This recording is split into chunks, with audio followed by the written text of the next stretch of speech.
लोकसभा निवडणुकीची रणधुमाळी सुरू असून ठिकठिकाणी इंडिया आघाडीच्या स्टार प्रचारकांच्या तोफा धडाडू लागल्या आहेत. काँग्रेस नेते राहुल गांधी हे देखील जाहीर सभा घेऊन आघाडीच्या उमेदवारांना बहुमताने विजयी करण्याचे आवाहन करत आहेत.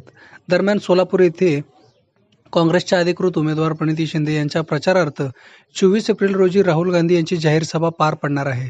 सोलापूर लोकसभा मतदारसंघासाठी येत्या 7 मे रोजी मतदान होणार आहे. या पार्श्वभूमीवर महाविकास आघाडीच्या उमेदवार प्रणिती शिंदे यांच्या प्रचारार्थ काँग्रेस नेते राहुल गांधी यांच्या जाहीर सभेचे आयोजन करण्यात आले आहे.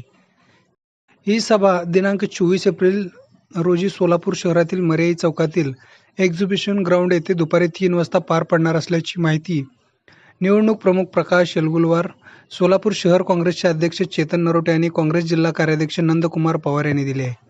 सोलापूर लोकसभा निवडणुकीत काँग्रेसच्या प्रणिती शिंदे आणि भाजपचे राम सातपुते यांची लढत चुरशीची होत आहे.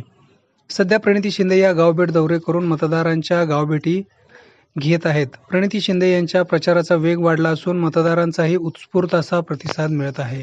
दरम्यान शिंदे यांच्या प्रचारासाठी नुकतेच काँग्रेसचे माजी मंत्री सतेज पाटील आणि अमित देशमुख यांच्या जाहीर सभा पार पडल्या. त्यानंतर राहुल गांधी देखील आमदार प्रणिती शिंदे यांच्या प्रचारार्थ जाहीर सभा घेणार आहेत. तरी काँग्रेस आणि महाविकास आघाडीच्या सर्व नेते, पदाधिकारी आणि कार्यकर्त्यांनी मोठ्या संख्येने राहुल गांधी यांच्या सभेला उपस्थित राहावे असे आवाहन यावेळी काँग्रेस कमिटीच्या वतीने करण्यात आले आहे.